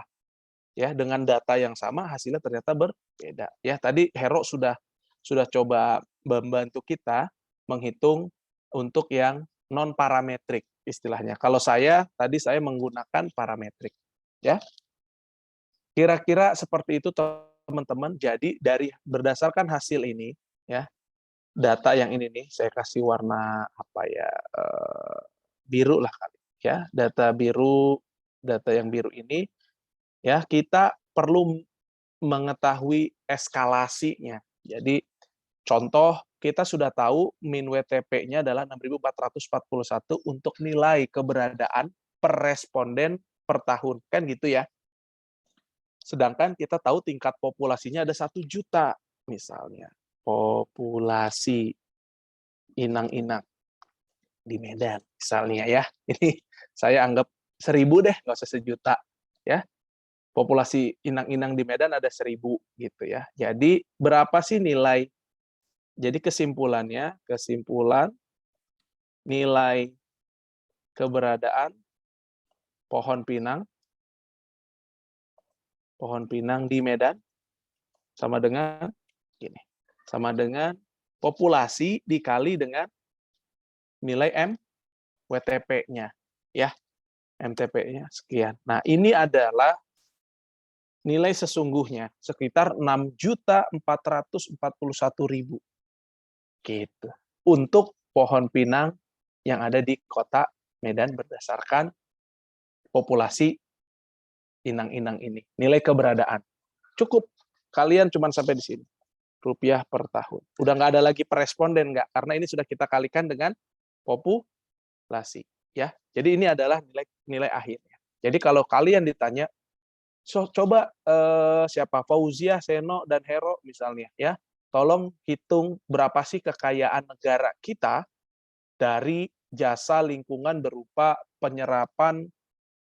penahan laju banjir, atau dari kekayaan badak Jawa yang ada di ujung kulon. Nah, dari nilai keberadaannya. Nah, bisa nanti dihitung gini. Siapa sih penikmat keberadaan ini? Oh, keberadaan ini respondennya, Pak, kita nggak punya responden sampel, sorry, namanya istilahnya sampling frame. Kita nggak punya sampling frame untuk orang-orang yang tahu dan pernah melihat melihat badak Jawa, ya. Oke, jadi siapa yang harus kita jadikan sampel? Kita bisa bilang seluruh masyarakat Indonesia punya ya interest untuk badak Jawa karena ini endemik yang hanya di Indonesia, kan? Berarti penduduk Indonesia mana? Apakah anak kecil bisa kita tanya? Kan nggak bisa. Penduduk Indonesia yang sudah memiliki pekerjaan, ya, yang mampu memberikan sedikit pengeluarannya atau berkontribusi kepada pengeluarannya. Bisa nggak Pak anak mahasiswa? Ya seharusnya nggak bisa karena dia sebenarnya budgetnya masih dari orang tua, gitu, ya. Jadi mana berarti seluruh masyarakat Indonesia yang bekerja, ya, dan sudah memiliki pekerjaan. Nah itu sampling frame kita. Sampling frame kita nanti tinggal kita kali berapa banyak tuh, berapa puluh juta orang. Kita setelah tahu min WTP-nya kita kali dengan populasinya. Ya. Kira-kira seperti itu. Ini saya coba ini rupiah per orang per tahun misalnya. Ya, jadi ketika kita nilai keberadaan ini kita sudah tahu hanya rupiah per tahunnya. Ya, seluruhnya ini harus clear, teman-teman. Jadi kenapa? Karena ini pendekatan. Jadi kan teman-teman juga mungkin adalah appraisal A bilangnya ini, appraisal B begini ya. Tergantung pendekatan yang mereka pakai misalnya begitu ya.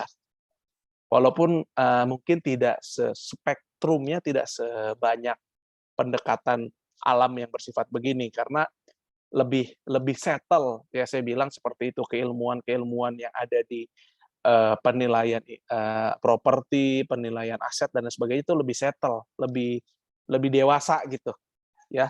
Nah, kalau ini kan terus berkembang ilmuwan ini. Jadi sah-sah saja ada beberapa nilai yang berbeda, tapi yang menjadi penting adalah kita bisa mendetailkan dan kita bisa menjelaskan dari mana kita mendapatkan angka-angka tersebut ya. Kurang lebih begitu ya. Jadi saya mohon maaf nih kalau yang pendekatan ekonometrikanya ternyata harus menggunakan software yang lain ya. Software SPSS atau Minitab bisa. Yang penting bentuknya adalah regresi logistik. Karena di Excel setahu saya agak rumit, bisa sih, cuman agak rumit tahapannya.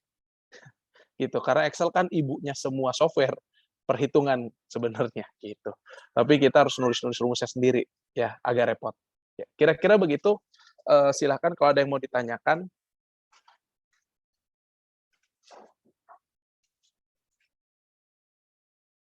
Recordingnya kan nanti bisa kalian dengarkan lagi ya. Kalau kalian tadi saya agak cepat ketinggalan, silahkan diakses lagi ya. Di download atau diapain silahkan enggak. Ya, ada yang mau ditanyakan dulu dari latihan kita hari ini? Pak, kalau tanya tentang tugas boleh, Pak? Boleh. Tugasnya yang mana? Yang itu, yang project itu, Pak. Kemarin Oke. kan kami diberi waktu sekitar 30 menit untuk menentukan apa namanya objek penilaiannya. Ya. Dan itu bisa diganti lagi nggak, Pak? Boleh, Misalnya, boleh. boleh diganti, boleh. Nggak harus sama kalau kemarin misalnya kamu apa, Hero? Hutan mangrove kami. Nah, hutan mangrove. Sekarang mau ganti, saya maunya hutan savana. Nah, boleh, silakan. Ya, Baik, bebas Pak. saja. Terima kasih, Pak. Yang penting jangan sampai sama ya antar kelompok nih. Jadi yang satu hutan savana di Taman Nasional Baluran. Ya, Fauziah juga ternyata hutan savana di ini kenapa saya sebut Fauzia karena yang nyalain kamera yang keluar di saya ini ada beberapa aja nih. Nah, gitu. Jadi dia juga di Baluran. Ya udah, nggak boleh deh gitu ya. Jadi harus diobrolin lah. Saya mau ganti jadi ini ya. Oke. Untuk ya sekali lagi untuk kalian supaya lebih mahir ya kan tadi kan itu sudah saya kasih bocorannya ya datanya. Nah sekarang saya kasih ini deh ya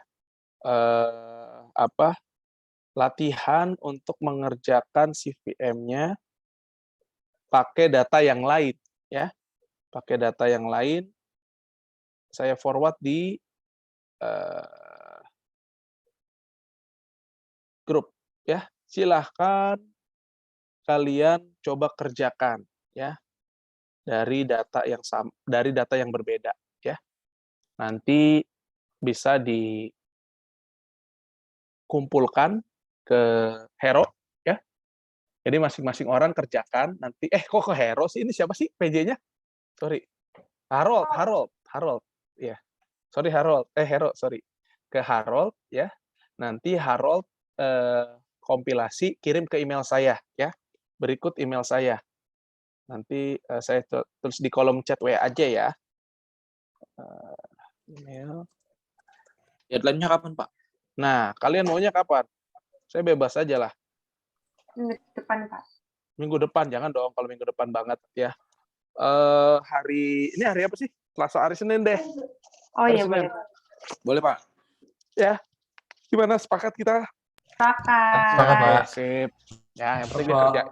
Saya prinsipnya begini ya, yang penting kalian cobain sendiri. Ya. Artinya kalaupun mau kerja bareng-bareng sama teman-teman nggak apa-apa, yang penting kalian ngelatih dulu deh. Ngetik-ngetiknya sendiri gitu, supaya di dalam otaknya tuh pernah uji coba. Saya khawatirnya nanti kalau nggak pernah, kita hanya ngeliatin, nonton, oh bisa, nggak pernah nyobain, agak nggak terampil ya. Karena ngolah data tuh bukan hanya bisa, kita butuh terampil ya. Saya harap dengan soal yang tadi, yang tugas individu ini, betulan kalian bisa mengerjakannya secara sendiri, walaupun prosesnya kalian bisa berkelompok ngerjain itu ya. Ini untuk keterampilan kalian semua. Oke? Ada yang mau ditanyakan lagi? Saya persilakan. Pak, izin bertanya, Pak. Boleh. Saya masih bingung, Pak, di teknik yang tadi ya, Pak. Yang pertama yang teknik 2 kalau nggak salah. Ya. Saya bingung makna dari teknik 2 yang itu, Pak, yang FJ sama dengan FJ plus minus FJ plus 1. Oh, Maksudnya gimana, Pak ya? ya. Siap. Wahyu, makasih. Jadi itu adalah frekuensi yang mau kita lihat akibat adanya penambahan.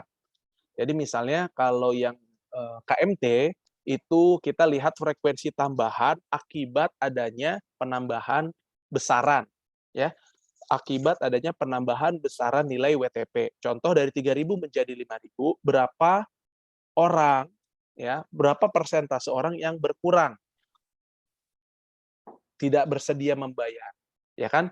Walaupun kita lihatnya dari acceptance, tapi yang kita lihat adalah selisih yang sebenarnya nggak mau bayar, jadi berkurang gitu. Kan kalau yang 3.000 anggap tadi 73%, ya. Yang 5.000 adalah 57%, berarti berkurang 18% atau berkurang let's say berapa tuh? 15% misalnya. Nah, itu arti dari FJ itu adalah frekuensi tersebut dikalikan dengan nilai tengahnya. Kira-kira gitu, Wahyu. Oh, baik, Pak. Terima kasih, Pak. Sama-sama. Sama itu, Pak. Kemarin kan Bapak sempat bilang waktu itu kan kelompok kami ada masukan buat nilai bitnya itu kan, Pak. Iya. Terus Bapak bilang bitnya itu bisa mulai dari nilai dari bendungan. Terus kemarin kita coba pakai nilai pengerukan, Pak. Kan ada nilai itu, Pak. Ya. Jadi 1 kilometer itu sekitar 7 miliar. Tapi nilai itu tuh nilai tahun 2013. Boleh nggak, Pak, kita pakai teknik lain buat jadi nilai itu ke nilai sekarang itu, Pak? Boleh banget. Ya, jadi kamu pakai present value misalnya, ya, dari 7 miliar itu present value 2022 berapa, tapi ingat 7 miliar itu bisa bertahan berapa lama, ya, bisa bertahan berapa ratus debit air, itu ya, kira-kira. Jadi kita nanti pembaginya bukan 7 miliar dibagi jumlah orang. Jadi 7 miliar itu untuk berapa layanannya, gitu. Ya, Wahyu, misalnya kayak itu pengerukan kan untuk berarti memperdalam sungai, ya nggak, atau danau, Wahyu? Kemarin sungai, Pak. Sungai, ya kan? Berarti kapasitas sungainya bertambah dari berapa menjadi berapa, gitu kan? Dikeruk. Dulunya cuma 1.000, volumenya misalnya 1.000 meter kubik, setelah dikeruk jadi 2.000 meter kubik, berarti ada tambahan 1.000 meter kubik itu per apa? Ya, karena kan sungai itu kan flow ya, dia hitungannya apa?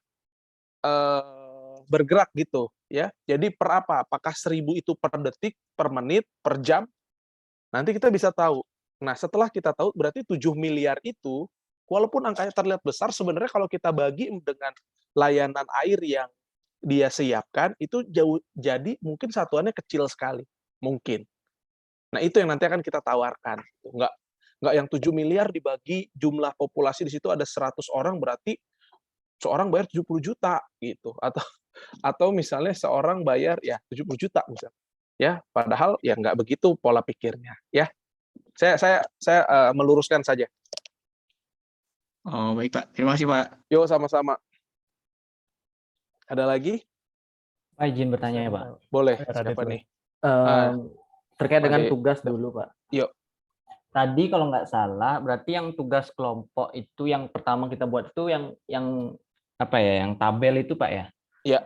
Itu deadline-nya sesuai dengan yang ditulis di PPT itu. Iya, kalau deadline tugas itu malam inilah. Kalau itu biar sama dengan yang teman-teman yang lain. Terus? Berarti itu dibikin dalam bentuk tabel aja ya, Pak, deskripsi. Iya, tabel itu aja, PPT itu aja. Oh iya, Pak. Siap. Untuk itu udah clear. Terus tadi saya terkait dengan latihan soal yang tadi, Pak. Mungkin nggak tahu ya, mungkin apa saya yang keliru atau gimana.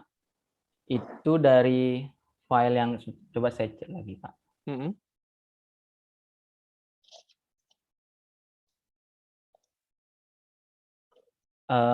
Di file yang asli itu kan ada kayak angka-angka untuk VIP, P-value, Z-value-nya itu dari mana datangnya, Pak ya? Mana? Ada dari file asli yang Bapak kasih itu, Pak. Yang tugas yang untuk sekarang ya? Tugas untuk di rumah? Enggak, yang latihan, Pak. Oh, yang latihan tadi? Iya, Pak. Yang ini, koefisien gitu? Iya, Pak. Yang ada ini, Pak. Saya boleh share screen nggak, Pak? Boleh dong. Izin ya, Pak. Yuk. Saya bingung ini datangnya dari mana. Ini, Pak, yang ini, Pak. Ini apakah hasil SPSS-nya itu ya? Ya, itu betul. Itu hasil dari SPSS-nya. Itu hasil olahan untuk regresi logistik yang kita punya. Oh, iya. Jadi nanti kalau kalian mengolah data SPSS-nya, jadi yang seperti yang tadi saya paparkan, itu kan bentuknya kurang lebih informasinya adalah seperti itu, nilai koefisien, standar error untuk koefisiennya, Z value, P value, nilai VIF gitu ya. Walaupun sebenarnya nggak semua nilai pada saat ini kita lihat ya, tapi pada saat nanti kalian riset sesungguhnya ya, nilai ini harus ditampilkan hasil ini gitu. Karena itu mencerminkan keragaman dari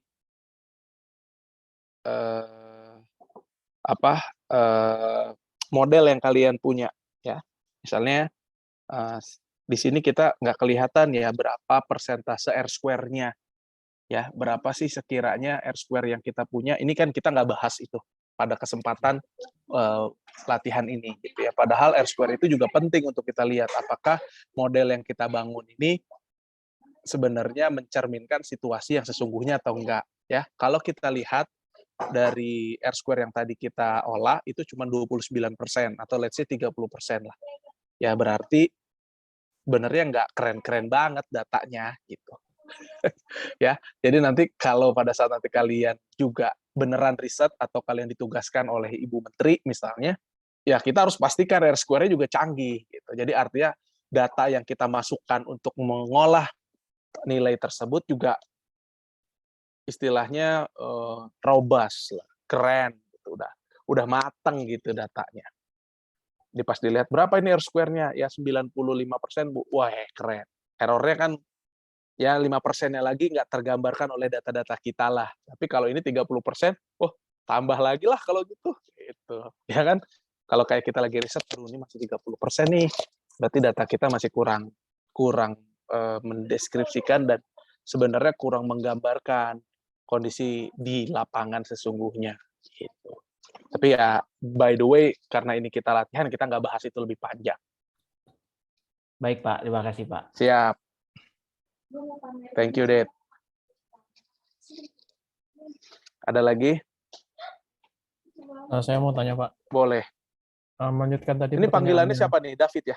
Ya. Ini sama-sama di Bali kamu? Iya, beda kabupaten. Oh, beda. Oke. Gimana, David?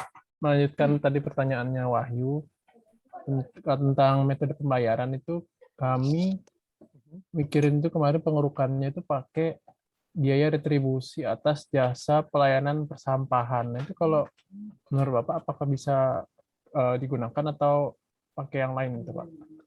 Oke, biaya pemungutan retribusi biaya pungutan sampah ya. Jadi Ya. nanti kamu akan bebankan ke situ berarti. Ya, Pak. Ya, betul ya. Nah, sebenarnya itu bisa saja digunakan ya kalau kamu bertanya kepada orang-orang yang berada di hilir. Ya, jadi orang yang di hilir kan akan menikmati tidak terkena banjir, ya nggak? Ya, Pak. Ya, jadi dia ikut kontribusi juga untuk membersihkan sungainya, kira-kira begitu. Silakan.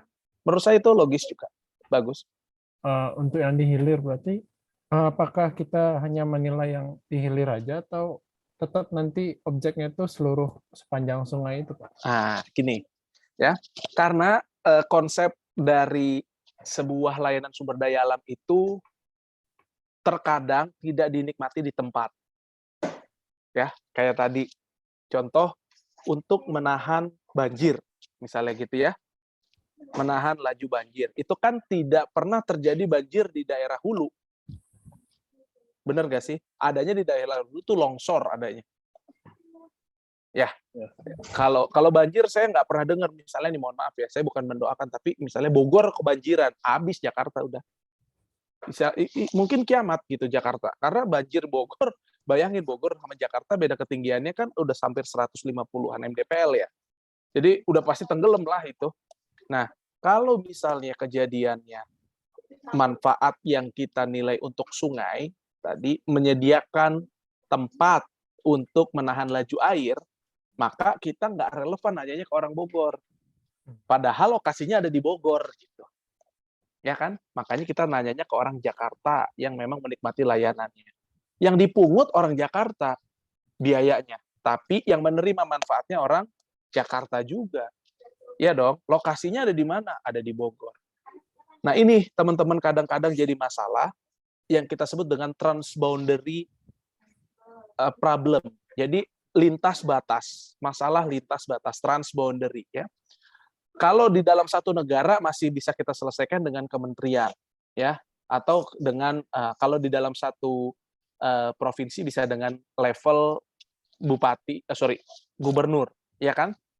Tapi bayangin kalau lintas negara, ya, sungai yang ada di Kalimantan bagian hilir dipengaruhi oleh bagian hulu yang ada di Malaysia misalnya. Apa yang dilakukan oleh Malaysia berimplikasi kepada apa yang terjadi di Indonesia kan gitu. Sama kayak tadi konsepnya Bogor Jakarta. Ya, sama misalnya kayak David ya misalnya. Ya, di Bali juga saya rasa ada tuh pasti ya. Yang ada di daerah hulu berpengaruh kepada daerah hilir. Nah, jadi hilir ini harus kontribusi kepada orang-orang yang ada di hulu. Pakai itu tadi, mereka misalnya membayar iuran sampah. Bentuk implementasi programnya bukan ngambilin sampah di hilir saja, tapi mereka ikut membersihkan yang ada di hulunya. Karena kalau hulunya bersih, volume sungainya semakin bertambah, dia yang ada di hilir juga semakin terhindar dari kejadian banjir. Kan gitu ya logika sederhananya. Nah, kalau dalam proses pengelolaan uang daerah, ini yang repot. Makanya, kalau mau belajar masalah konsep hulu hilir, belajar dari Cirebon dengan Kuningan. Pemkab Cirebon membayar sejumlah retribusi untuk biaya mengkonsumsi air bersih dari Kabupaten Kuningan. Ya, mereka transaksi tuh. Kuningan fungsinya apa? Fungsinya hanya menjaga hutannya. Karena dengan hutannya terjaga, laju penyerapan air ke dalam tanahnya semakin bagus, mata air yang menghasilkan air bersih itu semakin bisa dipastikan ada. Nah, air bersihnya dialirkan ke Cirebon. Ya kan? Cirebon nggak punya hutan. Cirebon nggak punya dia mata air. Dia mata air bersihnya itu ngambil dari Kuningan. Kuningan ambil retribusi dong. Yang menikmati air saya siapa? Bukan hanya warga Kuningan, warga Cirebon juga. Retribusi. Lewat PDAM-nya. Jadi PDAM-nya bayar ke Pemkot. Pemkotnya bikin kegiatan konservasi di hulu sungai, apa namanya ya, saya lupa nama sungainya, tapi dia daerah Taman Nasional Gunung Cerme. Jadi ya, transaksinya itu bisa berlangsung. Nah, ini nggak pernah dihitung sebagai sebuah kekayaan negara. Padahal itu bisa diperjualbelikan, bisa kita transaksionalkan, bisa menjadi aset gitu. Hutan Taman Nasional di Gunung Cerme itu asetnya siapa? Kalau kita berperspektifnya daerah, berarti aset daerahnya dong, ya nggak? Kita bisa kutip uang dari situ dengan bentuk kontribusi tadi, walaupun mungkin tidak sepenuhnya bisa menjadi biaya untuk PAD, ya kalimatnya begitu. Tapi minimum untuk menutupi program konservasi dia bisa ambil. Jadi nggak dapat income tambahan, tapi cost-nya bisa berubah, ya nggak? Struktur cost-nya dia bisa berubah. Nah ini kreativitas seperti ini perlu gitu kita lihat, dan seorang penilai menurut saya punya kontribusi besar untuk menilai itu. Jadi sekiranya nanti, kayak saya sekarang ya, saya sedikit bukalah dengan teman-teman cerita ya. Saat ini saya dengan teman-teman Danone di Klaten, kita sedang ingin menginisiasi pembayaran bagi masyarakat yang ada di kaki Gunung Merapi untuk tetap menjaga kelestarian kaki Gunung Merapinya. Karena apa? Usut punya usut, kaki Gunung Merapi itu adalah daerah water recharge area. Ya, jadi air yang ada di sepanjang Klaten, mata air yang keluar di umbul-umbulnya Klaten itu umbul Ponggok, umbul macam-macam, termasuk airnya Aqua, mata air Aqua itu kita tracing, ya kita lihat dari mana nih sumber recharge-nya. Siapa yang ngisi air Aqua? Maaf, siapa yang ngisi mata air di daerah Klaten? Kita lihat nih alurnya. Ternyata itu daerah tangkapan airnya itu ada di Merapi. Siapa yang punya? Nggak ada yang punya. Yang punya ya petani daerah situ, dia punya lahan di situ. Lahannya kan tergantung petani, ya kan? Petani kan nggak tahu bahwa lahan dia itu sebenarnya daerah tangkapan air untuk warga Klaten dan sekitarnya. Padahal di Klaten itu dijadikan apa coba teman-teman? Ya, Umbul Ponggok itu kan salah satu BUMDes paling bagus di Indonesia ya untuk pengelolaan wisata berbasis air. Bayangin dia bisa dapat duit tuh Umbul Ponggok. Anggap Umbul Ponggok itu dapat uang gede. Dia secara bisnis dia nggak sadar bahwa kalau rusak di kawasan hulu, airnya nggak akan keluar lagi besok. 5-10 tahun lagi nggak keluar. Mau bisnis apa mereka? Jadi sustainability dari Umbul Ponggok itu sangat bergantung kepada sustainability activity yang ada di kawasan Gunung Merapi. Nah, ketika Gunung Merapinya tidak dijaga, maka keberlangsungan wisata di Umbul Ponggok itu mustahil bisa terjadi.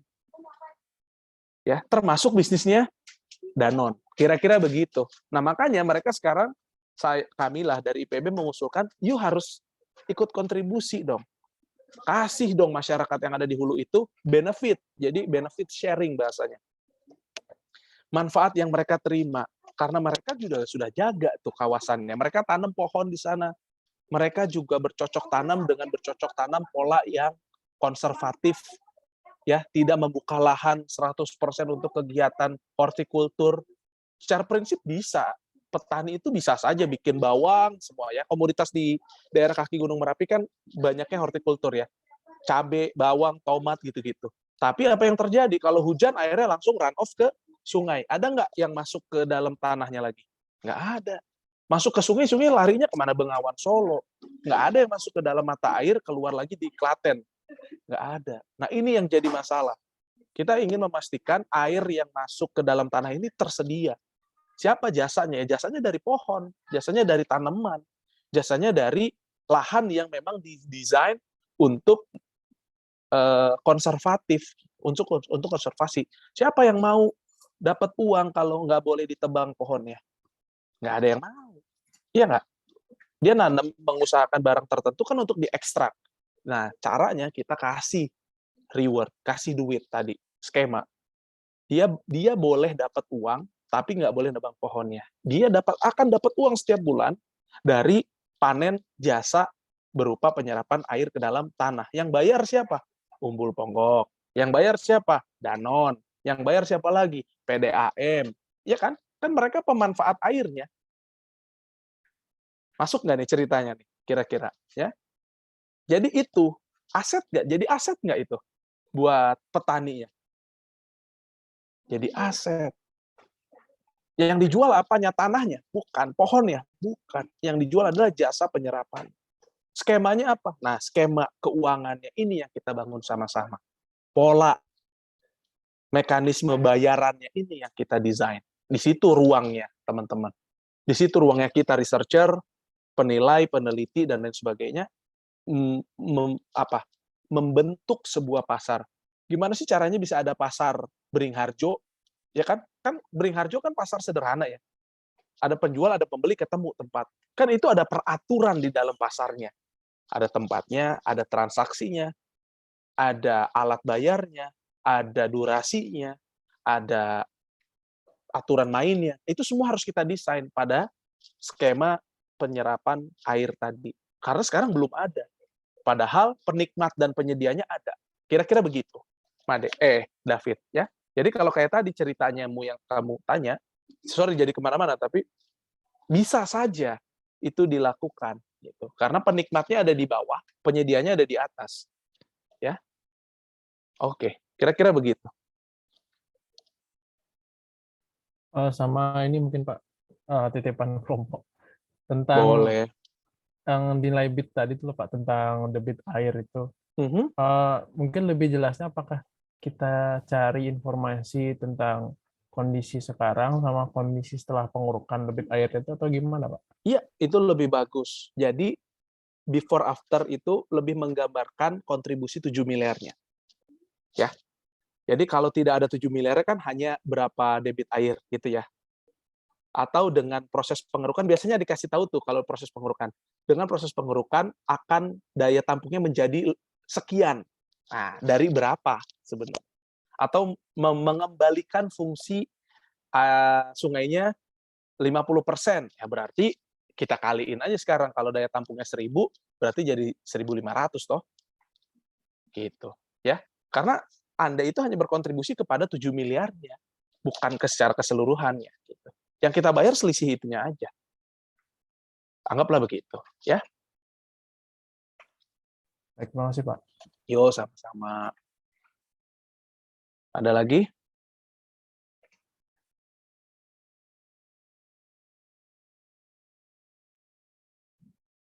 Gimana, teman-teman? Oh, udah jam 12.58 ini. Sorry sekali. Lewat waktu. Masih ada? Atau sudah cukup? Cukup ya? Sip. Kalau cukup, nanti kita akan diskusi dan ngobrol-ngobrol lagi. Ya. Sekali lagi, saya hanya berharap teman-teman bisa makin curious dengan mata kuliah ini.